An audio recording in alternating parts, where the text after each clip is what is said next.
Hello friends, welcome to our channel AC technical. दोस्तों, आपने देखा होगा कि जो गर्मी का सीजन होता है वो अप्रैल से शुरू होता है और सितंबर अक्टूबर तक चलता है। इस दौरान आपके घर पे एसी ठीक करने के लिए मैकेनिक कम से कम 4 से 5 बार आ जाता है। तो ये क्यों आता है, क्यों आपको बुलाना पड़ता है, कभी आपने सोचा है? मैं आज आपको बताता हूँ। देखो, आपका एसी चलाते हो, कभी एसी चलाया, सर्विस कराई, 20 दिन 15 दिन बाद 20 दिन बाद आपके एसी के अंदर प्रॉब्लम आनी शुरू हो जाती है। मैकेनिक को बुलाते हो, वो कहता है जी वायरिंग शॉर्ट हो गई है। फिर 15-20 दिन बीतते हैं, महीना बीत जाता है, फिर कोई ना कोई प्रॉब्लम आती है, आप बुलाते हो, वो कहता है जी इसका पीसीबी खराब हो गया। फिर 15 दिन बाद या 20 दिन बाद कूलिंग होनी बंद हो जाती है, तो आप फिर बुलाते हो, वो कहता है जी इसके अंदर सर्विस की रिक्वायरमेंट है। आप कहते हो भैया अभी तो 2 महीने पहले सर्विस करवाई थी। वो कहता है जी मशीन गंदी है, तो मैं क्या करूँ इसके अंदर। तो वो सर्विस करके चलाता है। मतलब मोटा मोटा छोटी छोटी चीज़ों के लिए आप 5-6 बार अपने घर पे मैकेनिक को बुला लेते हो। लेकिन ये जो प्रॉब्लम आती है, ये आती क्यों है, ये कभी आपने सोचा? मैं आज आपको बताता हूँ ये क्यों आती हैं। आज मैं आपको पाँच पॉइंट बताऊंगा। अगर 5 बातों पे आपने मेरी पे ध्यान दिया तो हो सकता है आपको अपने घर पे मैकेनिक बहुत ही कम बुलाने पड़े, बहुत ही कम चांस हो जाएंगे मैकेनिक बुलाने के। क्यों? क्योंकि इन 5 बातों से ध्यान फॉलो की ना, आपने 5 बातें, 5 पॉइंट को फॉलो किया तो ये प्रॉब्लम बहुत कम हो जाएंगी आनी आपके घर पे। तो मैं आपको 5 पॉइंट्स आप बताता हूँ। पहला पॉइंट है, आपने अपने एसी का फिल्टर 1 हफ्ते में साफ करना है। वीकली साफ करना है अपने एसी के फिल्टर को। आपको एसी के फिल्टर को साफ करने से क्या होता है?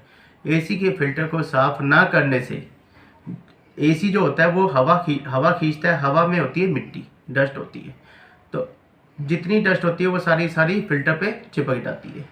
1 हफ्ते बाद आप फिल्टर साफ नहीं करोगे, ऐसे ही पड़े रहेंगे, तो वो क्या होता है, जो फिल्टर है वो धीरे धीरे चोक होने शुरू हो जाएंगे, पूरा फिल्टर चोक हो जाएगा। उसकी वजह से क्या होगा, मिट्टी पूरी जम चुकी होगी फिल्टर के ऊपर, तो जो मिट्टी होगी, डस्ट होगी, वो कूलिंग कॉइल पे आनी शुरू हो जाएगी। और पीछे इसके ट्रे होती है पानी वाली, जिसमें से पानी निकलता है, उस ट्रे में भी मिट्टी जमनी शुरू हो जाएगी, जिसकी वजह से ब्लॉकेज हो जाती है। ब्लॉकेज होने की वजह से पानी जो है, पानी अंदर ही टपकना शुरू हो जाता है। आपने देखा होगा आपके घर के अंदर पानी आना शुरू हो जाता है। क्यों आता है? क्योंकि ट्रे गंदी हो जाती है। ट्रे गंदी होने की वजह से मिट्टी जमती है ना, तो वो रास्ता रोक देती है पानी का। पानी बाहर जाना की बजाय उसको तो रास्ता ढूंढना है, वो बाहर जाता नहीं है और रूम के अंदर ही टपकना शुरू हो जाता है। कूलिंग कॉइल के ऊपर मिट्टी जमेगी, मिट्टी जमने के बाद वो गंदी हो जाएगी। गंदी होने के बाद हवा कम खींचेगी तो कम आपको ठंडी हवा मिलेगी, जिसकी वजह से आपकी सर्विस की रिक्वायरमेंट होती है। तो इसलिए हफ्ते में एक बार अगर आप रेगुलर फिल्टर को साफ करोगे ना, तो आपका ना तो ट्रे गंदी होगी, ना पानी की प्रॉब्लम आएगी, ना ड्रेन की प्रॉब्लम आएगी, और ना ही आपकी कूलिंग कॉइल गंदी होगी, ना ही आपकी हवा आनी कम होगी। तो एक पहला जो पॉइंट है वो ये है कि आपने एसी के फिल्टर को अच्छे से हर हफ्ते साफ करना है। सेकंड पॉइंट, दूसरा पॉइंट जो है वो मैं बताता हूँ। आपने क्या करना है, जब गर्मी स्टार्ट होती है, सर्विस करवा लेते हो, उसके बाद आपने अपने जो एसी का टेम्परेचर है वो 25 से 26 रखो। क्यों? क्योंकि बाहर का टेम्परेचर होता है 40 प्लस। होता क्या है, आप 25 से 26 रखोगे तो आपके रूम का टेम्परेचर आते आते ही आधा 1 घंटा लग जाएगा। जब तक देखो, इंसान जो होता है, ह्यूमन बॉडी जो होती है, उसको एक ना लिमिटेड कूलिंग चाहिए होती है।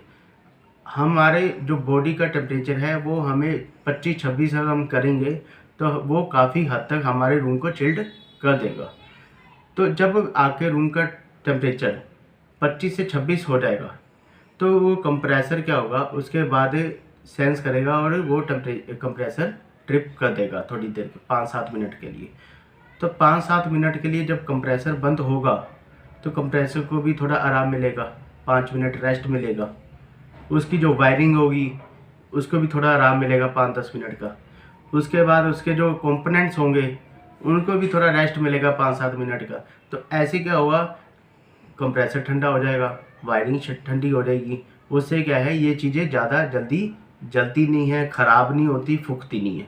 तो अगर आप टेम्परेचर को मेंटेन करके रखोगे रूम में, तो काफ़ी हद तक जब कंप्रेसर बंद होगा चलेगा, थोड़ी थोड़ी देर बाद चलेगा, मतलब जैसे कंप्रेसर बंद हुआ 10 मिनट बाद दोबारा चला, 10 मिनट चलेगा फिर बंद हो जाएगा, तो उसको उसके जो जितने भी कंपोनेंट हैं वो ठीक रहेंगे, काफ़ी हद तक ठीक रहेंगे, आपको मतलब ज़्यादा प्रॉब्लम नहीं आएगी। अगर वो कंटिन्यूसली 18 डिग्री आपने सपोज करो सेट कर दिया टेम्परेचर, वो कंटिन्यूसली चलते रहेंगे, कंटिन्यूसली चलते रहेंगे, एक चीज़ लगातार चलती रहेगी, गर्म होती रहेगी, हीट होती रहेगी, तो वो कहीं ना कहीं जाके तो ख़राब होगी।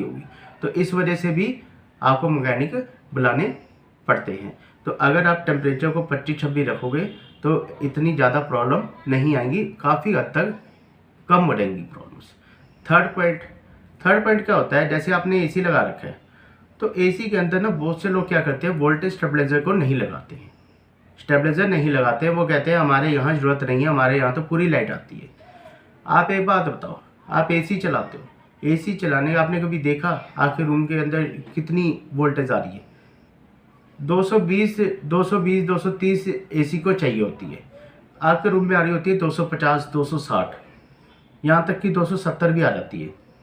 तो वो तो ज़्यादा है ना, वो तो नुकसान करेगी आपके एसी को, आपको पता नहीं चलेगा। एसी चल रहा है, एसी चलता रहेगा, कोई परेशानी नहीं है। एक दिन क्या होगा, वो पीसीबी के अंदर कंपोनेंट्स होते हैं छोटे छोटे, एक सारे सप्लाई देते हैं, एक भी कंपोनेंट खराब होता है तो आपका पीसीबी खराब हो जाता है, सप्लाई जानी बंद हो जाती है, कूलिंग होनी बंद हो जाती है, तो पीसीबी के अंदर प्रॉब्लम आ जाती है। अब वो पीसीबी के अंदर प्रॉब्लम आई, कूलिंग एसी चलना बंद, मैकेनिक आएगा, वो पीसीबी उठा के ले जाएगा, वो ठीक करा के लाएगा। तो प्रॉब्लम कहाँ आई थी, आपको पता ही नहीं चला प्रॉब्लम थी कहाँ, प्रॉब्लम थी वोल्टेज के अंदर। तो वोल्टेज जो होती है वो नुकसान ज़्यादा हो या कम हो, नुकसान ही करेगी। आप कह रहे हो वोल्टेज ठीक है, सब बढ़िया, लाइट चल रही है, एसी चल रहा है, एसी चलेगा, एसी मना नहीं करेगा, मैं नहीं चलूँगा, लेकिन वो कहीं ना कहीं जाके आपके एसी के अंदर को कंपोनेंट्स है उसको फूक देता है, ख़राब कर देता है बिना स्टेबलाइजर के। स्टेबलाइजर देखो, आपने शुरू से देखा होगा हर चीज़ के अंदर, जब वो 10 साल 15-20 साल पहले जब लाइट बहुत डिम आया करती तब भी वोल्टेज स्टेबलाइजर लगते हैं, भी कंट्रोल हो जाए। तो कंट्रोलर है एक तरह का, अगर आप लगाओगे तो ये एडवाइस है भाई, आप लगवा सकते हो, मर्जी आपकी है। अगर लगाओगे तो आपके एसी के अंदर ही प्रॉब्लम आनी कम हो जाएंगी। फोर्थ पॉइंट क्या होता है कि जब आप एसी की सर्विस करवाओ तो आप किसी अच्छे मैकेनिक से करवाओ। उससे क्या होता है, एक तो उसको पता है सर्विस करनी कैसे है। एसी के अंदर चाहे वो स्प्लिट एसी हो चाहे वो विंडो एसी हो, दोनों के अंदर आगे कूलिंग कॉइल जो होती है उसमें फिन्स होती है, जो पतली पतली ब्लू कलर की होती है, फिन्स होती है, फिन्स बोला जाता है। जब हम ब्रश से उसको वॉश करते हैं, क्लीन करते हैं ना, तो वो जो प्रोफेशनल मैकेनिक होगा उसको पता है कैसे सर्विस करनी है। तो उससे क्या होगा, वो फिन्स दबेंगी नहीं। वो फिन्स इतनी ज़्यादा सॉफ्ट होती हैं कि अगर आप अपनी फिंगर भी टच कर दोगे तो उसके प्रेशर से ही वो दब जाएंगी, तो इतनी ज़्यादा सॉफ्ट होती हैं। उसको ये भी पता है सर्विस करनी कैसे है, कूलिंग कॉइल कैसे अच्छे से साफ़ करनी, कंडेंसर उसने कैसे अच्छे से साफ़ करना। एक बार चीज़ अच्छे से साफ़ हो जाएगी तो उसको कूलिंग करने में कोई परेशानी नहीं होगी। अगर फिन्स दब जाएगी, मान लो आप सर्विस कराई किसी मैकेनिक से, उसने फिन्स ही दबा दी, तो एसी को हवा खींचने में भी परेशानी होगी, हवा देने में भी परेशानी होगी। क्योंकि इससे क्या है, एक बार जो फिन्स है वहाँ से स्पेस है, वहाँ अंदर वो हवा खींचता है एसी। तो उससे क्या है, एसी जो आप सर्विस कराओ किसी अच्छे मैकेनिक से कराओ, जिससे ना तो फिन्स दबे और अच्छे से कंडेंसर भी अच्छे से साफ़ हो जाए, क्लीन हो जाए, और कूलिंग कॉइल भी अच्छे से क्लीन हो जाए। तो फोर्थ पॉइंट ये था। फिफ्थ पॉइंट, एसी लगभग अक्टूबर से चलना बंद हो जाता है और मार्च तक बंद रहता है। करीब 6 महीने हो गए। इस 6 महीने के पीरियड के अंदर आपने बारिश भी आएगी, आंधी भी आएगा, तूफान भी आएगा, और आपका एसी वैसे का वैसा रहेगा, ठीक है। लेकिन जो आंधी आई, तूफान आई, धूल मिट्टी आई, जो भी आई, वो सारा का सारा आपका एसी के अंदर चिपकता रहेगा, अंदर गंद फैलता रहेगा। मतलब आउटडोर मशीन लगी हुई है तो उसमें मिट्टी सारी चिपक के ही, धूल मिट्टी है, हवा में भी डस्ट है, हर जगह डस्ट है।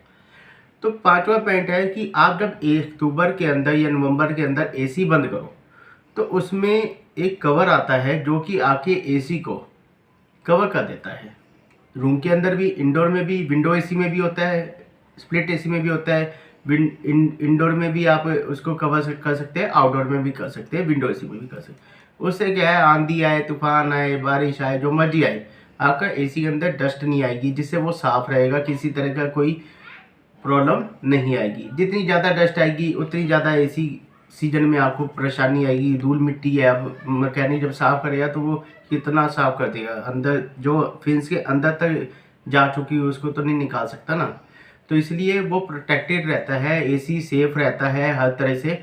5वां पॉइंट है, जब भी आप एसी को बंद करो अक्टूबर या नवंबर में, अच्छे से उस एसी को मतलब कवर्ड कर दो, जिससे उसके अंदर आंधी तूफान डस्ट किसी तरह की कोई धूल मिट्टी ना जाए। तो ये 5 पॉइंट है, अगर आप इन 5 पॉइंट को फॉलो करोगे तो आपके एसी के अंदर बहुत ही कम प्रॉब्लम आएंगी। मैं ये नहीं कहता नहीं आएंगी, आ सकती है, मतलब 80% नहीं आनी चाहिए मेरे हिसाब से, 20% ही रह जाएंगी। काफ़ी हद तक आपको रिलीफ मिलेगा, बार बार मैकेनिक को बुलाने की ज़रूरत नहीं पड़ेगी। तो आज की वीडियो यहीं तक थी, मिलते हैं अगली वीडियो में किसी अच्छे पॉइंट के साथ। तब तक के लिए नमस्कार।